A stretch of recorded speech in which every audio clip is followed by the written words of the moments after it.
Assalamualaikum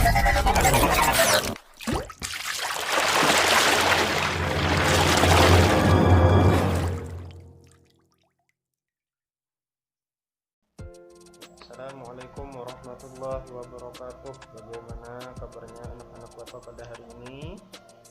Sehat semuanya. Mudah-mudahan Bapak doakan dari sini sehat semuanya. Mudah-mudahan nanti Januari kita sudah bisa bertemu di sekolah secara langsung, bukan melalui aplikasi atau media lainnya. Nah, semoga juga anak-anak Bapak menjaga sholat dan terus mengaji di rumahnya walaupun tidak di sekolah. Ya, langsung saja pada hari ini kita akan membahas tentang judulnya Semua Bersih Hidup Jadi Nyaman. Ini ada di bab 3. Soalnya kita semalam sudah membahas tentang Asmaul Husna, terus kita membahas tentang jujur, istiqomah, dan amanah. Nah, sekarang di bab 3 ini kita membahas tentang semua bersih hidup jadi nyaman. Nah, ini ada peta konsep yang akan nanti dalam pelajaran kita akan kita pelajari. Itu yang pertama adalah tentang taharah. Nah, taharah menurut ajaran agama Islam. Nah, yang kedua mempelajari dan memahami ketentuan tentang taharah. Nah, apa itu taharah? Nanti kita akan bahas. Mempraktekkan tata cara taharah. Yang selanjutnya, yang keempat, memahami dan mempelajari hikmah taharah itu apa saja. Yang terakhir adalah mengamalkan perilaku bersuci dalam kehidupan sehari-hari. Oke, pembahasan yang pertama, tahukah kamu apa itu taharah? Taharah artinya bersuci dari najis dan hadas. Nah, ada najis dan hadas. Silakan nanti digarisbawahi. Najis adalah kotoran yang menjadi sebab terhalangnya seseorang untuk beribadah kepada Allah Subhanahu wa taala. Sedangkan hadas adalah keadaan tidak suci pada diri seorang muslim yang menyebabkan ia tidak boleh sholat, tawaf, dan lain sebagainya. Nah, ini ada contoh orang yang bertaharah. Ini nanti jadi bayang-bayang. Nah, ini mungkin sudah tahu ya apa itu taharah. Salah satunya adalah berwudu, itu masuk taharah. Oke, lanjut. Taharah meliputi dua hal, yaitu taharah dari najis. Maksudnya adalah membersihkan sesuatu dari najis. Contohnya ketika kita menginjak kotoran cicak, maka kaki kita harus dibersihkan dengan air sampai bau dan bentuk kotorannya hilang. Nah, ketika kita selesai berwudu lalu kita terkena najis, maka wudunya tidak batal lah. Ingat, pada saat kita berwudu kemudian menginjak sesuatu kotoran, maka itu wudunya tidak batal. Namun kita tetap harus membersihkan najisnya sampai benar-benar bersih. Taharah dari hadas yang kedua, maksudnya mensucikan diri atau membersihkan diri dari hadas seperti ketika perempuan selesai haid, maka ia wajib bersuci, yaitu dengan cara mandi besar atau mandi wajib. Baru setelah itu bisa melakukan kewajiban dalam beribadah. Nah, ketika sudah selesai haid, ingat, atau nifas atau junub, maka sudah wajib dalam melakukan sholat 5 waktu walau belum mensucikan diri atau mandi wajib. Lanjut, contoh najis dan hadas.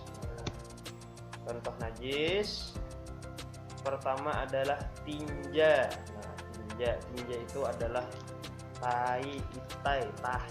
Nah, kalau bahasa Banjarnya tahi. Kotoran, apapun kotoran itu, baik kotoran hewan dan kotoran manusia. Air seni yang kedua atau air kencing. Yang ketiga, air liur anjing juga najis. Darah, nanah, bangkai binatang. Air liur anjing najis.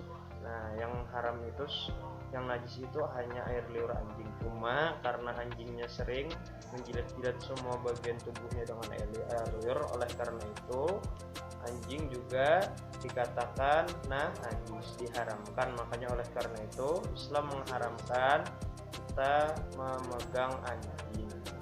Kalau terkena atau terpegang anjing, kita harus basuh dengan air 7 kali, salah satunya dengan tanah. Nah, yang keempat, darah. Darah itu kalau dalam tubuh tidak najis, tapi kalau sudah keluar najis. Oleh karena itu bilanya terkena darah harus dibersihkan. Yang selanjutnya nanah, ini sudah pasti. Nah, bangkai binatang juga najis. Dan yang terakhir, seluruh tubuh dan bagian dari hewan babi. Hewan babi itu najis, haram kita memegang apalagi sampai memakannya. Hadas. Nah, hadas itu haid masuk hadas. Oleh karena itu orang yang lagi haid tidak diperbolehkan sholat. Yang kedua nih, nifas. Haid ini menstruasi lah, bagian tidak tahu haid. Nifas ini biasanya ketika orang selesai melahirkan, keluar darah nifas. Yang ketiga, istihadah. Istihadah ini terkena darah penyakit. Selesai haid biasanya 15 hari paling lama. Nah, kalau melebihi 15 hari itu namanya istihadah. Keluar darah istihadah, darah kotor, darah penyakit. Nah, dia tetap mandi, diharuskan mandi wajib untuk membersihkan hadasnya. Kalau masih keluar, tetap ini walaupun terkena istihadah, ini tetap memiliki kewajiban dalam sholat 5 waktu. Nah, kalau terkena istihadah, darah istihadah, ada tutup pakai pembalut, ambil air wudhu sholat pada bapak. Yang keempat, junub. Nah, oke, lanjut. Macam-macam najis. Tadi jenis-jenis najis, ini macam-macam najis. Najis itu ada 3. Yang pertama, mukhafafah. Mukhafafah itu ringan. Nah, contohnya adalah air seni bayi yang umurnya tidak sampai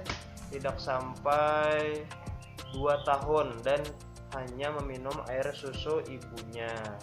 Bukan yang hanya meminum air susu ibunya, tidak makan yang lain. Yang kedua adalah mutawasitah, yaitu najis yang ringan, najis yang pertengahan antara ringan dan berat. Nah, contohnya najis yang ringan adalah seperti darah, yang pertengahan darah, nanah, air seni, tinja, dan bangkai binatang. Nah, itu pertengahan. Yang terakhir, mughalladah. Mughalladah ini yang berat. Nah, najis yang berat, najis ini bersumber biasanya dari anjing dan babi. Nah, cara mensucikannya tadi cara Bapak, kalau terkena anjing atau babi, yaitu dengan cara membasuh bagian yang terkena 7 kali, salah satunya menggunakan air tanah, air yang dicampur dengan tanah. Nah, itu bisa di awal atau di akhir. Nah, yang penting salah satunya dicampur dengan tanah.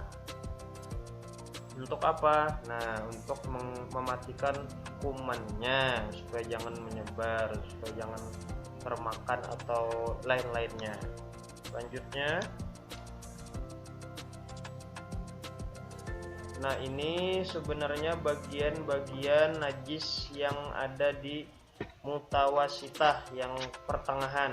Ada 2 jenis pulang dibagi, yaitu ada hukmiyah, yaitu najisnya diyakini ada namun tidak ada wujudnya, bau dan rasanya ada. Misalnya terkena bekas kotoran, sudah dibersihkan kotorannya namun bau dan rasanya masih ada. Nah, ini berarti harus dibersihkan lagi sampai bersih, sampai tidak ada bau dan rasanya, dengan cara mengalirkan air suci pada benda yang terkena najis. Yang kedua adalah najis mukhafafah ainiyah, adalah najis yang tampak wujudnya dan bisa diketahui melalui bau dan rasanya. Nah, ini jelas. Tadi yang ada masih kotorannya. Nah, kemudian dibersihkan dibersihkan dengan cara menghilangkan bau sampai hilang bau, rasa dan air rasanya dan bau, wujud bau dan rasanya. Oke, yang terakhir adalah ketika terkena hadas. Tadi sudah najis, nah sekarang hadas. Kita terkena hadas kecil. Nah, ini hadas ini terbagi dua, ada hadas kecil dan hadas besar. Kita terkena hadas kecil apabila melakukan atau mengalami yang pertama, keluar sesuatu dari kubul, kemaluan. Kubul itu kemaluan yang di depan, dan dubur yang di belakang. Nah, coba menjelaskan lebih lanjutnya lagi. Yang kedua, hilang akal, contohnya tertidur atau terguring. Nah, bila hilang akal, gila bisa juga. Nah, pokoknya hilang akalnya. Yang ketiga, bersentuhan kulit antara laki-laki dan perempuan yang bukan muhrimnya, maka ini terkena hadas kecil. Yang keempat, menyentuh kubul, kemaluan dan dubur dengan telapak tangan. Telapak tangan, misalnya habis kencing kan, kalau latihan membersih paksa megang dulu. Nah, dengan telapak tangan, maka ini terkena hadas kecil. Yang kedua, ini kita terkena hadas besar apabila mengalami atau melakukan yang pertama, berhubungan suami istri. Nah, ini kan bisa dijelaskan, lanjut aja kita. Yang kedua, keluar air mani. Nah, biasanya ini terjadi pada laki-laki ketika mimpi basah. Nah, oleh karena itu kalau mimpi basah harus mandi wajib.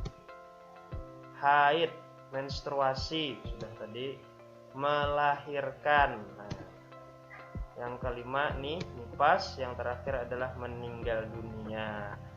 Jadi meninggal dunia, orang meninggal dunia karena hadas besar.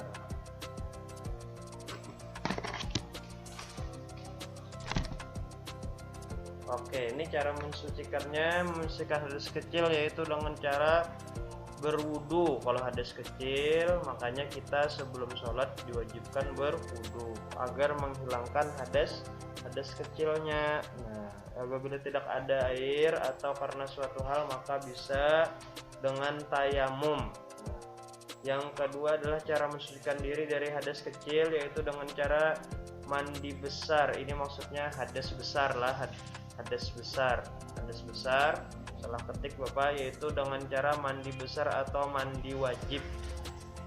Nah, itu tadi.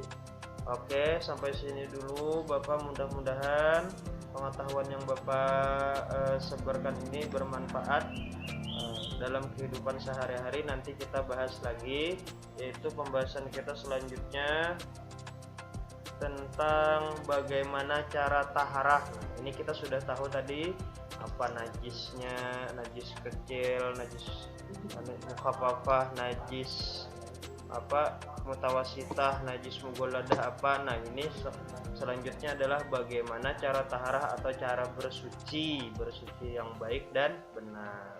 Nantikan lagi video selanjutnya. Nah, ini penting benar, mohon ditonton sampai habis. Bentar ditonton sampai habis agar kita dalam beribadah sholat tidak terbawa hadas. Nah, hadas kecil baik hadas maupun najis. Cukup sekian dari Bapak. Assalamualaikum warahmatullahi wabarakatuh. Wallahu a'lam bishawab.